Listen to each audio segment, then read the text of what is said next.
बहुत बहुत स्वागत है आपका। Thank you very much for coming to the session. आज की प्रैक्टिस हम शुरू करते हैं। In today's session I will walk you through some daily conversational sentences and their structures, like how to make a sentence during the conversation. Sentence बनाना सीखेंगे। हर sentence को जो भी यहाँ बोलेंगे 3-4 तरीके से बनाएंगे और हर सेंटेंस का ग्रामर साथ के साथ डिस्कस करते हुए चलेंगे। I will be sharing my screen with you. Screen में आपके साथ में शेयर कर देता हूँ। देखिए, सबसे पहला सेंटेंस हमारे पास में है कि ये चॉकलेट चबा चबा के खा रहा है। इसी के बेसिस पे बहुत सारे सेंटेंसेस होते हैं, इसी स्ट्रक्चर से बोले जाते हैं, जैसे कि यहाँ आकर के मुझे बताओ, उसने वहां जाकर के ऐसा कर दिया, वो घर जाके के सो गया। तो वही स्ट्रक्चर है। ये चॉकलेट चबा चबा कर खा रहा है। देखिए, 2 पोर्शन में तोड़ दिया जाएगा। ही is chewing the chocolate before eating.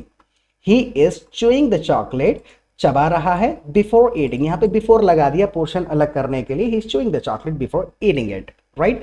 आप यहाँ पर वर्ड यूज करना चाहें तो आप एक और वर्ड कह सकते हैं, ही is chewing the chocolate before swallowing it.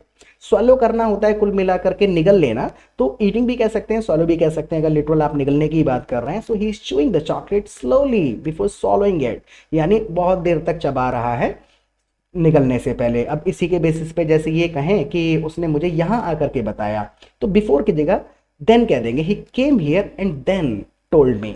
यहाँ आकर बताया, he came here and then told me. मैं कहूँ मुझे यहाँ आके इनवाइट करो भाई, मुझे यहाँ आकर के इनविटेशन दो। So come here and then give me the invitation. Come here and then give me the invitation. जैसे मैं कहूँ वो घर जाके सो गया, he went to house. He went to his house and then fell asleep। उसके बाद सो गया, right. He went to his house and then fell asleep। घर जाकर के सो गया। आई होप आपको समझ में आया होगा कि हिंदी का सेंटेंस जिस हिसाब से एक लहजे में बोल दिया गया है, वहां पर हमें सेम वर्ड ऑर्डर को ना फॉलो करते हुए सिचुएशन को फॉलो करना है कि इस सिचुएशन में किस तरीके से बात कही जाएगी। अगले सेंटेंस को एक बार ट्राई करिए। इसने चॉकलेट एक बार में निगल ली। इसने चॉकलेट एक बार में निगल ली। थोड़ा वोकेबलरी का भी रोल होता है। आप कह सकते हैं he gulped the chocolate. He gulp the chocolate. Gulp का मतलब ही होता है कुल मिलाकर के मुंह भर के एक बार में निगल लेना। सो ही गल्प द चॉकलेट। या फिर अगर आप सेंटेंस बनाना चाहें, देखिए ये बहुत मुश्किल काम है कि किसी भी व्यक्ति के लिए पूरा डिक्शनरी याद कर लें। वोकेबलरी से काम नहीं चलता। आपको सेंटेंस बनाना आना चाहिए। जितने वर्ड्स आपके पास हैं वो वर्ड्स सही जगह फिट करने आने चाहिए ताकि आपका मैसेज चला जाए। आप बोल करके देखिए, ही swallowed the chocolate. He swallowed the chocolate in one go। एक बार में जब कोई काम हो गया, he swallowed the chocolate in one go। जैसे मैं कहूँ, आप पूरी ग्रामर एक बार में तो नहीं सीख सकते। You cannot learn entire grammar in one go, यानी एक बार में, right? So he swallowed the chocolate in one go। एक बार में उसने पूरी चॉकलेट निगल ली। Now, चॉकलेट टेस्ट के लिए खाते हैं, पेट भरने के लिए नहीं। चॉकलेट टेस्ट के लिए खाते हैं, पेट भरने के लिए नहीं। अब देखिए, यहाँ लिटरल ट्रांसलेशन भी किया जा सकता है, लेकिन यहाँ तात्पर्य मेरा ये है, टेस्ट के लिए खाते हैं, राइट। यानी चॉकलेट टेस्ट के लिए होती है, पेट भरने के लिए नहीं। स्वाद के लिए हम लोग उस चीज को खाते हैं। So chocolates are meant for taste. Meant for जब हमने कहा, यानी कि होती है इस चीज के लिए, राइट। उसका पर्पस जो है मेंट फॉर, यानी इसका पर्पस ये होता है। So chocolates are meant for taste, not to fill your stomach. यानी चॉकलेट टेस्ट के लिए खाते हैं। Chocolates are meant for taste, not to fill your stomach. यानी कि मान के चलिए कि आप कहीं किसी शादी पार्टी में हैं, कोई बंदा कहे यार कॉफी पी लूं। अब आपको कहना है यार कॉफी है ही पीने के लिए, राइट। तो कह सकते हैं it's meant to be drunk. It's meant to be drunk, या फिर इट्स मेंट फॉर ड्रिंकिंग। यार you can have it, it's meant for drinking, यानी होती ही है ये पीने के लिए, right. So chocolates are meant for taste, यानी टेस्ट के लिए ही होती हैं, not to fill your stomach. तो मेंट फॉर यानी जब आप ये कह रहे हैं तो इसका मतलब ये है कि आप पर्पस बता रहे हैं, इसका पर्पस यही है, right. So chocolates are meant for taste, not to fill your stomach. आपका पेट भरने के लिए नहीं होती हैं। एक और तरीके से कह सकते हैं, ये शॉर्टकट्स नहीं है, चॉकलेट्स है। Chocolates are meant to be enjoyed. देखिए यहाँ टू बी क्यों कह रहे हैं, यानी कि ये घुमा करके कह रहे हैं, इसलिए होता है। Chocolates are meant to be enjoyed, यानी चॉकलेट इसलिए होती है कि इंजॉय करी जाए। Chocolates are meant to be enjoyed, not to fill your stomach, यानी कि उनका पर्पस जो होता है चॉकलेट्स का, वो ये होता है कि इनको इंजॉय किया जाए। Chocolates are meant to be enjoyed, not to fill your stomach, आपका पेट भरने के लिए नहीं होती हैं। तीसरा एक और स्ट्रक्चर है, यहाँ पर ऐसे कह सकते हैं, chocolates are eaten to enjoy their taste. Chocolates are eaten, chocolates खाई जाती हैं। यहाँ हमने लिटिल खाने की ही बात कर दी, वहां पर उनके पर्पस की बात करी, right. Chocolates are meant for taste, होती हैं ये इसलिए, और यहाँ कह दिया चॉकलेट्स आर ईटन, जब आप खाते हैं तो टेस्ट के लिए खाते हैं। Chocolates are eaten to enjoy the taste, not to fill your stomach, यानी कि चॉकलेट टेस्ट के लिए खाई जाती हैं, पेट भरने के लिए नहीं। आई होप समझ में आ गया होगा। चबा चबा के खाता हूँ तो मुझे इसका स्वाद ज़्यादा अच्छा लगता है। बच्चे ने कहा चबा चबा करके खाता हूँ तो मुझे इसका टेस्ट ज़्यादा अच्छा लगता है। चबा चबा कर थोड़ा सा ऊपर वाला याद करने की कोशिश करिए।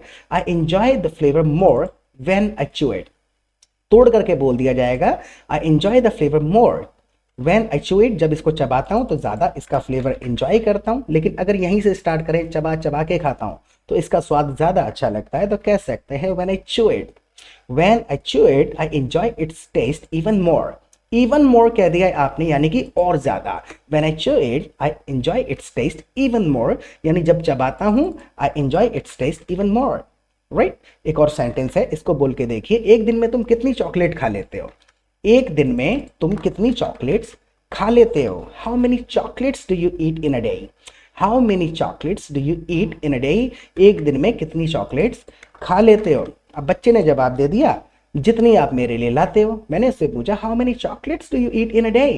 एक दिन में कितनी खाते हो? उसने कह दिया जितनी आप मेरे लिए लाते हो उतनी खा लेता हूँ। So as many as you bring for मी।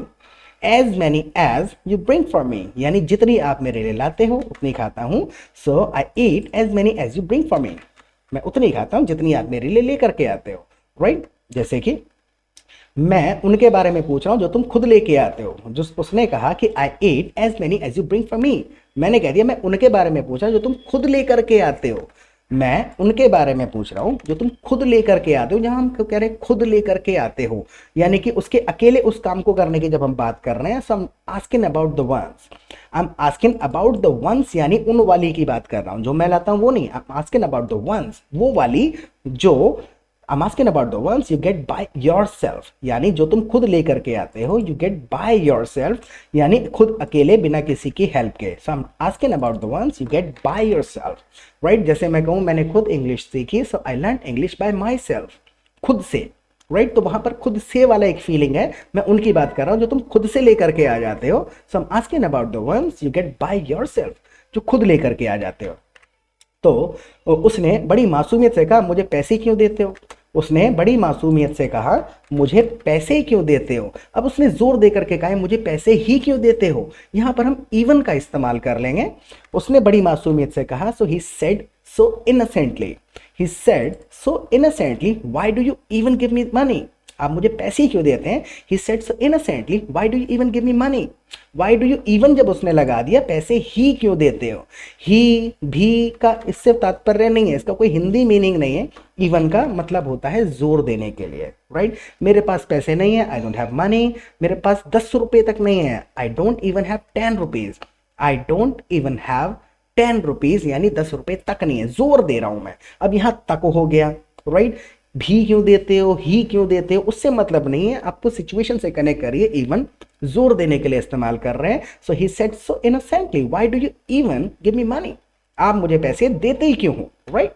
जैसे कि क्योंकि तुम मुझसे मांगते हो। मैंने उससे कह दिया क्योंकि तुम मुझसे पैसे मांगते हो, because you ask me for it, because you ask me for it. जब यहाँ पर हम देखिए वर्ड दो हैं। आस्क का एक मतलब होता है पूछना, एक होता है मांगना। बस जब आप किसी चीज के मांगने की बात करेंगे तो आस्क के साथ फॉर कह देंगे। जैसे कि आई एम आस्किंग यू समथिंग, मैं आपसे कुछ पूछ रहा हूं तो आई am asking you something, right. लेकिन अगर मैं आपसे 100 रुपए मांगू तो आई am asking you for 100 rupees, right. तो जब मैं किसी चीज के मांगने की बात करूंगा so I am asking for something, और नॉर्मल कोई क्वेश्चन पूछ रहा हूं तो आई एम आस्किंग, राइट। जैसे कि मैं ये पूछ रहा हूं कि आप कल कहाँ थे, so I am asking where were you yesterday. I am asking where were you yesterday. यहाँ पे मैं कुछ मांग नहीं रहा हूँ, नॉर्मल पूछ रहा हूँ, राइट। अब मैं कहूँ क्या आप मुझे 1000 रुपये दे सकते हो? आई am asking you for 1000 rupees, right. मैं आपसे 1000 रुपये मांग रहा हूँ, राइट। जैसे कि तो जब मांगेंगे तो आस्क के साथ फॉर कह देंगे। जैसे कि और जब मैं तुम्हें पैसे नहीं देता हूँ तुम मुझे काम नहीं करने देते, because you ask me for it, क्योंकि तुम मुझसे चॉकलेट मांगते हो, because you ask me for it, या because you ask me for money, तुम मुझसे पैसे मांगते हो। और जब मैं तुम्हें पैसे नहीं देता हूँ तुम मुझे काम नहीं करने देते। जब मैं तुमको पैसे नहीं देता हूँ तुम मुझे काम नहीं करने देते। When I don't give you money, when I don't give you money you don't let me work, you don't let me work. बस इतना सा याद रखना है कि लेट के साथ हम टू वगैरह कुछ भी नहीं कहते हैं, right. When I don't give you money you don't let me work, तुम मुझे काम नहीं करने देते हो। जब तक मैं तुम्हें पैसे ना दे दूं तुम मेरे सर पर ही खड़े रहते हो। कुछ ऐसे सेंटेंसेस आ जाते हैं फिर जिनका लिटरल ट्रांसलेशन अगर कर देंगे तो मज़ा नहीं आएगा, राइट। जैसे कि you keep standing on my head, मेरे सर पर खड़े रहते हो। तो वो व्यक्ति जो आपका सेंटेंस हिंदी में नहीं ट्रांसलेट कर पा रहा है वो नहीं समझ पाएगा, वो बड़ा कंफ्यूज हो जाएगा आप क्या कह रहे हैं, right. You keep standing on my head, तो इसमें मैं उसके यहाँ पर खड़े रहने की, मुझे परेशान करने की वो अवस्था को डिस्क्राइब करेंगे हम यहाँ पर, ना कि उस फिजिकल मूवमेंट की बात करेंगे, right. Until I give you money, देखिए यहाँ पर हम कह रहे हैं until I give you money, क्योंकि यहाँ पर अंटिल जो है ना अपने आप में इसका मतलब ये जब तक ऐसा ना हो जाए, राइट। तो until I don't give you money ना कह करके until I give you money you just hang around, यही हैंग अराउंड का मतलब ही होता है यहाँ आसपास मंडराते रहते हो। So until I give you money you just hang around pestering me, ये हमने कह दिया you just hang around pestering me. Pester का मतलब ही होता है एनॉय करना, किसी को परेशान करना। So until I give you money you just hang around pestering me. अब जब आपको ये स्ट्रक्चर पता है तो इसमें फिर शब्द आप कई सारे इस्तेमाल कर सकते हैं। आप कह सकते हैं until you get money, until आपको पता चल गया, until you get money you just stick around, you just stick around, इसका मतलब भी यहीं पर रहते हो, हिलते नहीं हो यहाँ से। सो until you get money you just stick around, यानी यहीं अटके रहते हो, यहीं फंसे रहते हो, मंडराते रहते हो। कहा जा सकता है until I give you money you keep bothering me, until I give you money you keep annoying me. कहा जा सकता है until I give you money you just hang around and bug me, bug BUG, bug me का मतलब भी होता है कुल मिलाकर के किसी को परेशान करना, बॉदर करना। तो ये सारे के सारे वर्ड्स जो हैं वो ऑनगोइंग प्रोसेस है, वो हमेशा हम नए नए वर्ड सीखते रहते हैं। लेकिन जो बेस हमारा है, हमें स्ट्रक्चर पता होना चाहिए कि जो वर्ड्स हम सीख रहे हैं या हमें पता है वो सेंटेंस में कहाँ पर लगेंगे, right. So until you get money, जब तक पैसे ना मिल जाए, you just stick around and bug me, मुझे परेशान करते रहते हो। नाउ अगला सेंटेंस देखिए, वो हंस पड़ा और बोला आप तो इतने लंबे हो, मैं आपके सर पे कैसे चढ़ सकता हूँ। अब वो 4 साल के बच्चे ने पूरा का पूरा इमेजिन ही कर लिया कि मैं इनके सर पे चढ़ूंगा तो कैसा दिखूंगा। तो वो हंस पड़ा और बोला आप तो इतने लंबे हो, आपके सर पे मैं कैसे चढ़ सकता हूँ, राइट। वो हंस पड़ा और बोला, राइट। बहुत सारी चीजें कही जा सकती हैं, एक नॉर्मल कह सकते हैं ही गिगल्ड एंड सेड, जो हंसता है बच्चा खिलखिला के हंसा। So he giggled and said you so tall how can I climb on your head, मैं आपके सर पे कैसे चढ़ सकता हूँ, how can I climb on your head. He giggled भी कह सकते हैं, बहुत जोर से हंस पड़ा। He burst into laughter and said, देखो यहाँ पर है हंस के बोला, हंस पड़ा और बोला, तो नीचे स्ट्रक्चर बदल रहे हैं। He burst into laughter and said you so tall how can I climb on your head, मैं आपके सर पर कैसे चढ़ सकता हूँ। आई होप समझ में आया होगा। अब जैसे उसने पूरा का पूरा इमेजिन कर लिया अपने मन में, मैंने कहा सर पे खड़े रहते हो, वो फिजिकली ले गया कि सर पे चढ़ूंगा तो कैसा होगा, राइट। अब वो बहस के मूड में आ गया, तो यहाँ पर जगह मेरा मन नहीं था कि बहस करूँ। So having no answer for this and not wanting to fall into the argument, यानी जब मैं ये कहने की कोशिश कर रहा हूँ कि ना आंसर था मेरे पास कि लंबा हूँ तो इसलिए ऐसे नहीं चढ़ सकते। तो having no answer for this and not wanting to fall into the argument, बहस भी नहीं करना चाह रहा था और आंसर भी नहीं था उस बात का। मैंने पॉकेट से 10 रुपए का नोट निकाला और कहा जाओ अपने लिए चॉकलेट ले आओ। I took a 10 rupee note out of my pocket. I took a 10 rupee note out of my pocket. देखिए यहाँ पर हम निकालने के लिए टुक का इस्तेमाल कर रहे हैं। I took a 10 rupee note out of my pocket and said, go get yourself a chocolate. जाओ खुद के लिए चॉकलेट ले आओ, राइट। अगर मैं कहता कि मेरे लिए ले आओ तो मैं कह देता I took a 10 rupee note out of my pocket and said, go get me a chocolate. अपनी मदर के लिए ले आओ, गो get your mother a chocolate, अपनी मदर के लिए लेके आ जाओ। तो उस वक्त क्या अवस्था हो गई थी मेरी, having no answer for his question, उसका जो क्वेश्चन था उसका आंसर नहीं था, having no answer for his question and not wanting to fall into the argument, I just took a 10 rupee note out of my pocket and said go get yourself a chocolate, जाओ chocolate लेकर के आ जाओ। इस session के बारे में आप मुझे फीडबैक दीजिएगा। बाय।